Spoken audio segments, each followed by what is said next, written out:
I just feel angry with the people who thought up this whole empire.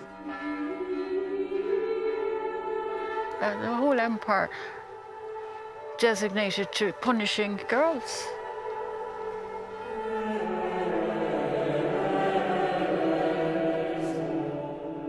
I want to tell a story about a small town, my hometown, which is in the middle of Ireland.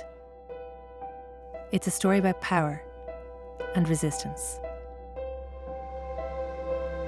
It was just so unusual for anybody to speak out in those days. They're mad about me showing up the Christian Brothers. No, I wouldn't go to Mother and Baby Home. No newspaper in Ireland had the balls to publish anything against them. The problem is exaggerated beyond doubt. Have you ever been in a classroom in school where slapping was not done? No. Phone calls clear out of Navan. One morning we came down and the 4 tires in the car were slashed.